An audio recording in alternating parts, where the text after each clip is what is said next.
ಹಿರಿಯ ಪ್ರಾಥಮಿಕ ಶಾಲೆ ಕೂನಬೇವು. ಈ ದಿನ ನಾವು ಸಮಾಜ ಮರುಸಿಂಚನ ಒಂದು ಚಟುವಟಿಕೆಯನ್ನ ಮಾಡೋಣ. ಸೊ ನಾವು ಮಾಡಿರುವಂತಹ ಪಾಠದ ಹೆಸರು ಯಾವುದು? ಸೊ ದೆಹಲಿ ಸುಲ್ತಾನರ ಪಾಠದ ಒಂದು ಚಟುವಟಿಕೆಯನ್ನ ನಾವು 2 ಚಟುವಟಿಕೆಗಳನ್ನ ಈ ಅವಧಿಯಲ್ಲಿ ಮಾಡೋಣ. ಸೊ ಮೊದಲನೇ ಚಟುವಟಿಕೆ ನಿಮಗೆಲ್ಲ ಕಾಣಿಸ್ತಾ ಇದೆ ಅಲ್ವಾ? ಪುಸ್ತಕ ನಿಮ್ಮ ಹತ್ರ ಇಲ್ವಲ್ಲ? ಇಲ್ಲ ನೋಡಿ. ಈ ಕೆಳಗೆ ದೆಹಲಿಯನ್ನು ಆಳ್ವಿಕೆ ಮಾಡಿದ ಸಂತತಿಯ ಸುಲ್ತಾನರ ಹೆಸರುಗಳನ್ನು ನೀಡಲಾಗಿದೆ. ಇವುಗಳು ಯಾವ ಸಂತತಿಗೆ ಸೇರಿದ್ದಾರೆ ಎಂಬುದನ್ನು ಪಟ್ಟಿ ಮಾಡಿವಿ. ಈಗ ನಾವು ದೆಹಲಿ ಸುಲ್ತಾನರ ಪಾಠದಲ್ಲಿ 5 ಸಂತತಿಗಳನ್ನ ನೋಡಿದ್ವಿ ಅಲ್ವಾ? ಯಾವ್ಯಾವು? ಗುಲಾಮಿ ಸಂತತಿ, ಖಿಲ್ಜಿ ಸಂತತಿ, ಸಯ್ಯಾಫ್ ಸಂತತಿ, ಲೂದಿ ಸಂತತಿ. ಈಗ ಈ ಸಂತತಿಯಲ್ಲಿ ಆಳಿದ ಅರಸರ ಹೆಸರನ್ನ ಬರೀಬೇಕು. ಅವರು ಯಾವ ಸಂತತಿಗೆ ಸೇರಿದವರು ಅಂತ ಬರೀಬೇಕು. ಸುಲಭ ಇದೆ ಅಲ್ವಾ? ಮಾಡ್ತೀರಲ್ವಾ? Okay, start.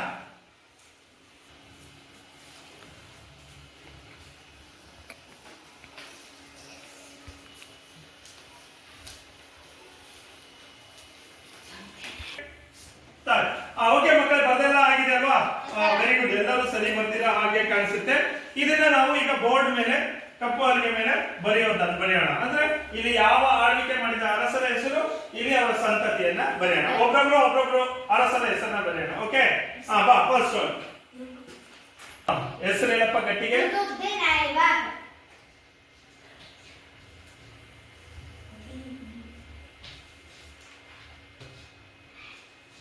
ಯಾವ ಸಂತತಿ ಅರಸ ಅವನು? ವೆರಿ ಗುಡ್, ಗುಲಾಮಿ ಸಂತತಿ. ಎರಡನೇ ಬರ್ತೀರಾ? ಇಲ್ತಮಶಿಗೆ ಇನ್ನೊಂದು ಹೆಸರೇನು? ಎಸ್, ಅಲ್ತಮಶ್ ಅಥವಾ ಇಲ್ತಮಶ್. ಇಲ್ತಮಶ್ ಯಾವ ಸಂತತಿಯ ಅರಸ ಪುಟ? ವೆರಿ ಗುಡ್, ಅವನು ಸಹ ಗುಲಾಮಿ ಸಂತತಿಯ ಅರಸ. ಓಕೆ, ರಜಿಯಾ ಸುಲ್ತಾನ್ ಯಾವ ಸಂತತಿಯ ಅರಸರು? ವೆರಿ ಗುಡ್, ದೆಹಲಿಯನ್ನು ಆಳಿದ ಏಕೈಕ ಮಹಿಳೆ ಅಲ್ವಾ? ಇವಳು ಸಹ ಯಾವ ಒಂದು ಸಂತತಿಗೆ ಸೇರಿದವಳು? ಗುಲಾಮಿ ಸಂತತಿ. ಓಕೆ, ಗುಲಾಮಿ. ಹೆಸರು ನಮ್ಮ ಗಟ್ಟಿಗೆ. ಅಲ್ಲಾವುದ್ದೀನ್ ಖಿಲ್ಜಿ. ಅಲ್ಲಾವುದ್ದೀನ್ ಖಿಲ್ಜಿ ಯಾವ ಸಂತತಿಯ ಅರಸ? ಖಿಲ್ಜಿ ಸಂತತಿ. ಓಕೆ, ವೆರಿ ಗುಡ್, ಸರಿ ಇದೆ ಅಲ್ವಾ? ಅವನ ಹೆಸರಲ್ಲ ಇದೆ ಅಲ್ವಾ? ಖಿಲ್ಜಿ ಸಂತತಿ. ಖಿಲ್ಜಿ ಅಂತ ಬರೆಯಮ್ಮ ಸಾಕು. ಓಕೆ, ಖಿಲ್ಜಿ. ನೆಕ್ಸ್ಟ್ ತುಘಲಕ್. ಮೊಹಮ್ಮದ್ ಬಿನ್ ತುಘಲಕ್, ಅವನು ಯಾವ ಸಂತತಿಯ ಅರಸ? ವೆರಿ ಗುಡ್, ಬರಿ. ಸರಿ ಇದೆ ಅಲ್ವಾ?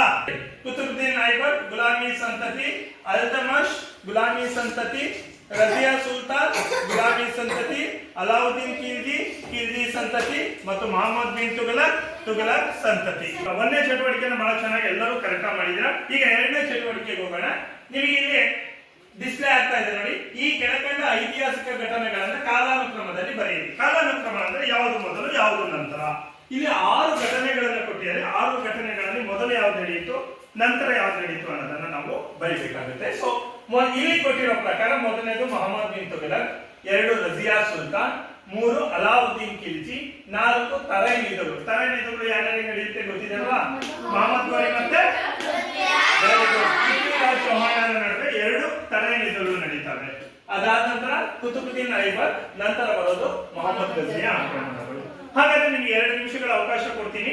ನಿಮ್ಮ ಎಕ್ಸರ್ಸೈಸ್ ನಲ್ಲಿ ಯಾವುದು ಮೊದಲು, ಅದಾದ ನಂತರ ಯಾವುದು, ಅದಾದ ನಂತರ ಯಾವುದು, ಕೊನೆಯದು ಯಾವುದು, ಹೀಗೆ 6 ಕೂಡ ನೀವು ಜೋಡಿಸಬೇಕು. ಓಕೆ, ಜೋಡಿಸ್ತೀರಾ?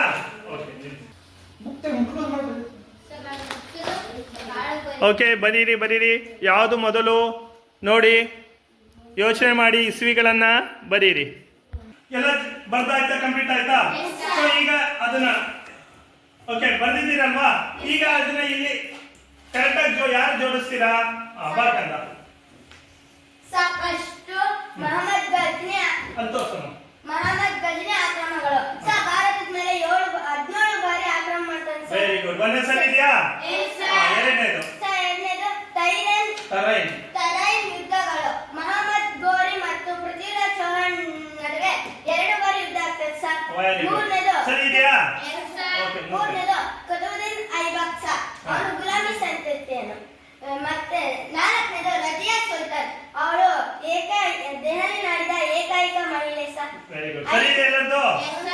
ಐದನೇದು ಅಲ್ಲಾವುದ್ದೀನ್ ಖಿಲ್ಜಿ, ಅವನ ಸಂತತಿ ಖಿಲ್ಜಿ ಸಂತತಿ. ಆರನೇದು ಮೊಹಮ್ಮದ್ ಬಿನ್ ತುಘಲಕ್. Very good. ನೀವೆಲ್ಲ ಇದೇ ತರ ಮಾಡಿದ್ರಾ? ಸರಿ ಇದೆ. ಇದನ್ನ ಈಗ ಇಲ್ಲಿ ಬೋರ್ಡ್ ಅಲ್ಲಿ ಇರುವಂತಹ ಮೊದಲನೇ ರಾಗದಲ್ಲಿ ಯಾವುದು? ಮೊಹಮ್ಮದ್ ಗಜ್ನಿಯ ಆಕ್ರಮಣ.